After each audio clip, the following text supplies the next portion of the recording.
concept of everything matters reminds me about a conversation that I had with one of my good friends a while back. We have something very, very, very important in common, and yet our philosophies differ completely. And that is that she believes that nothing matters, so life should be just one big party. And I believe that everything matters, so life should just be one big party. Hello, my loves. Welcome back to my channel. If you're new, I'm Leeor Alexandra. Welcome to the B community. On this channel, we talk about the law of attraction, spirituality, self-development, and so much more. Today, I want to talk to you about why I believe that everything matters. And I'm actually going to be creating something new with this video. After this video goes live, I'm going to work on creating a chill step soundtrack with kind of the ideas that I talk about in this video. Because I love chill step, I love motivational chill step, and so I wanted to see how you guys would enjoy it on this channel. So if that's something that you like, once it's up, I'll link it down below here, and make sure to subscribe for those so that you start to get my own personalized chill step tracks on here. So I think that's gonna be really exciting. Just in general, if you haven't subscribed yet, I'd appreciate you to subscribe because it matters. Everything matters, okay? Okay, thank you, I love you. If you like this video, at the end or now, if you like me, if you have a crush on me like I have a crush on you, give it a thumbs up and a comment. Now, what I want to talk to you about today is how everything matters. So this is sort of a follow-up to my first video reviewing the movie Everything, Everywhere, All at Once. I posted it a couple of weeks ago, and it seemed that a lot of people really enjoyed my insights and my review and breakdown of the spiritual concepts that the movie brought up, for me at least. And some people asked for an even deeper dive. And so this video is kind of on that note. I'll kind of reference the movie a little bit, but it's also a whole other topic completely that I just want to rant about, the things that I think about. I didn't really dive super deep into one of the biggest concepts of the movie, and understand that there might be some spoilers to the movie, but you should watch it anyways, and you should watch the movie anyways.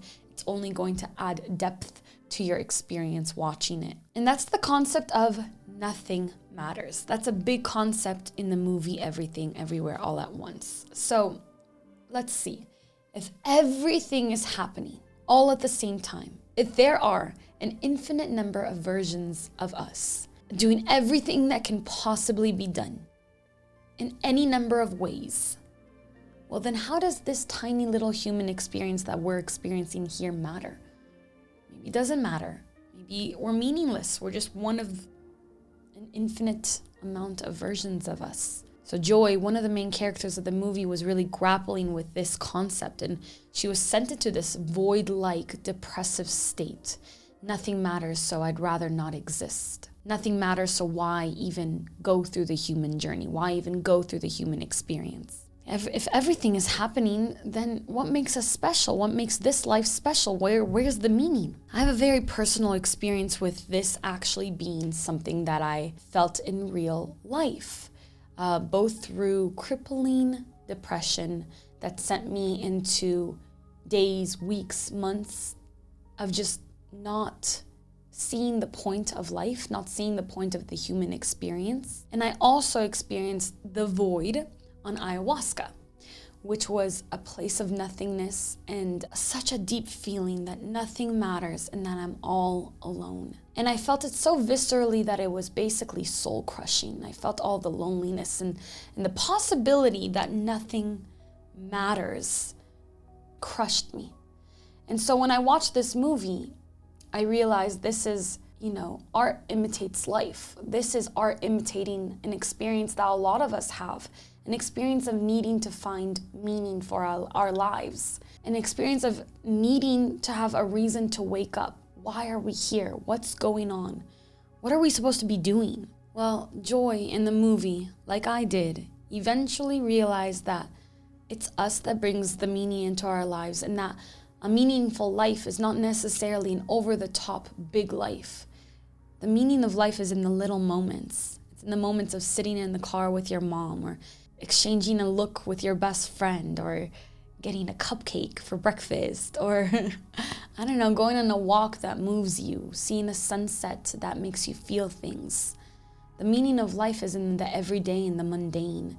It's in the getting to be human, in the getting to experience this experience. Because on the other side of this, we might not get to taste chocolate or taste beautiful pizza or make love or get angry or even get jealous or even feel heartbreak. The meaning of life is just to live it, to feel it, to experience it. And ultimately, what I experienced in my own journey and what the movie really drives home is that the meaning of life is love. Meaning comes from love, and love is all that matters. Love between a mother and her daughter, or husband and wife, a couple, siblings, neighbors, a teacher and a student. Love in all its forms. Love is what matters. Love is meaningful inherently. That feeling of loving another being or loving yourself, finally waking up one day and being like, wow, I am deserving. I am worthy of love. I am worthy of being loved, and I am worthy of loving myself. That feeling brings all the meaning in the world. Love is the most real thing in this universe. And in fact, I would say it's the only thing in the universe, and that all roads lead us back to love. And love is the answer to everything, as cliche as it might sound. If you always choose the path of the heart and the more loving option, you can never go wrong. And I've seen this play out in my own life. Even being in a relationship that was no longer serving me, I chose love. I chose to love myself, and I chose to love that person. And the most loving option was to leave that relationship and leave it with love. And love will cure. It will cure diseases. It'll cure mental illness. Being there for somebody long enough, hard enough, loving them strongly enough that they no longer consider giving up on their lives. Love fixes everything. Love moves mountains. And yes, it's a big possibility that there are trillions of us, versions of us living other types of this life. It's a possibility, right? That's what many worlds theory and multiverse theories basically say. But what really matters is that we're here now. We're conscious in this moment, in this reality, experiencing this life. You can fill it with as much love as you're able to hold, with as much love as you're ready to let in. So years ago, I experienced the peak spiritual experience, my non-abiding awakening. And in this experience, I zoomed out of the small perspective of the human mind. And for a moment, I borrowed the eyes of the divine, and I learned 3 things. The first is that everything is connected. We're all one. The second is that everything is going according to plan. It's all perfect. And the third is that we are love. We come from love. We return to love, and love is the answer. Love is all there is. Years later, I'd experienced the void that we spoke about earlier, but I also experienced this magical world filled with loving spirits, these beings who took me on a journey and showed me how meaningful everything was, how everything was truly connected. Each one of us is connected to one another. Our stories affect each other's lives.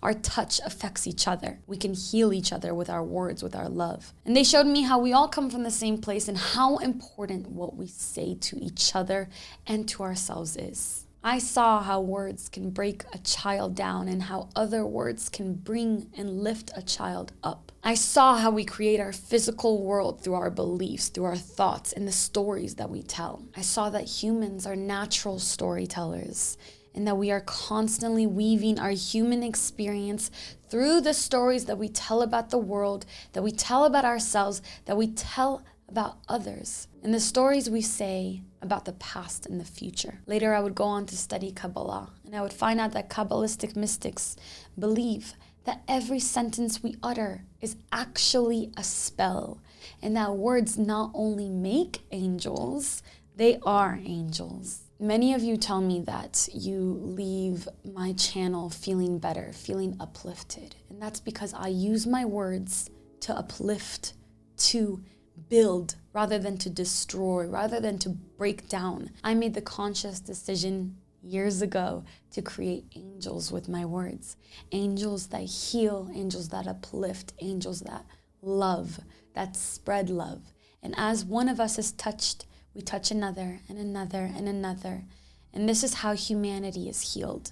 This is how humanity is loved by the divine embrace of the Creator. A Kabbalist, therefore, would encourage us to be discerning about our words, because with the stories we tell, we're either creating angels or we're creating demons, right? Through the ones we choose, through the words that we choose. The thing about demons is that they don't go and haunt somebody else once you've created them. They like to hang around their creators.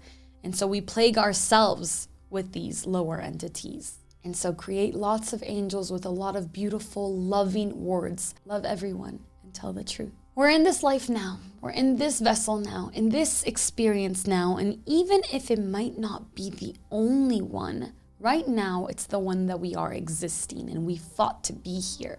It's the only one that matters. You know what it feels like to love someone. You know what it feels like to be loved. That's what matters. Here and now, loving in the here and now.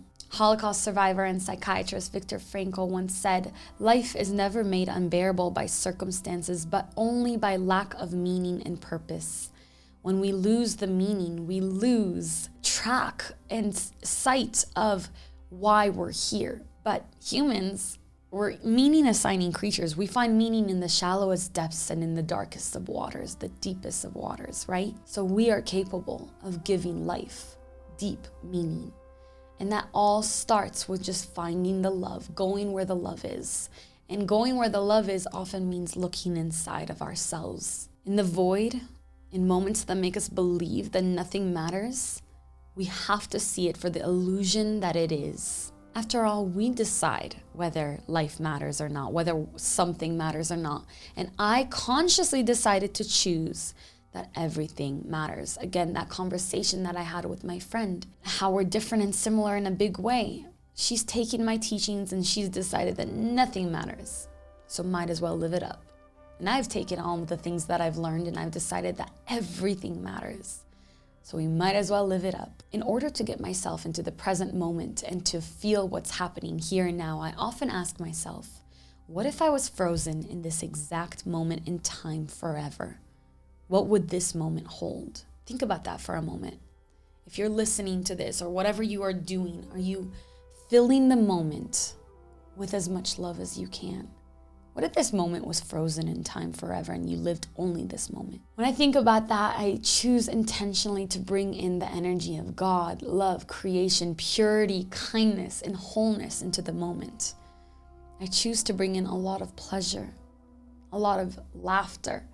Stop taking things so seriously. And in this way, I give each moment its proper attention. I'm here, I'm locked in.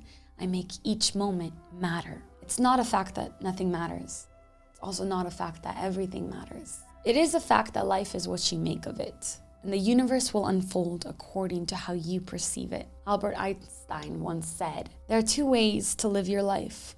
One as if nothing is a miracle, and one as if everything is." I have chosen to live life as if everything is a miracle, and so I wake up each day excited to drink in the nectar of reality, to see what it holds for me today, to watch as the mystery unfolds. And it's taking me to some really beautiful places with some really beautiful people. I get to meet you. I get to connect with this world. And I think it will take you to some beautiful places too. That's it for me today on Everything Matters. If you agree, or if you disagree, give this video a thumbs up. If you want more videos like this where I just kind of go on a tangent about life and philosophy and the universe, let me know. I'm going to put out the chill step version of this very soon. I hope you enjoy that. If you do, I'll make more of them so you could play me throughout the day. I love you. You're loved. Your life is meaningful. It really is. Go connect with somebody. Go look somebody in the eye. Put the phone away. Go do something you love, paint something, draw something, journal, do some stretches, play with your pet, be present, take a bath, take a walk, get that project done and be proud of yourself for it. You got this. We live this life. Let's live it really well. Until next time, my love, as always, keep your vibration way up. Bye.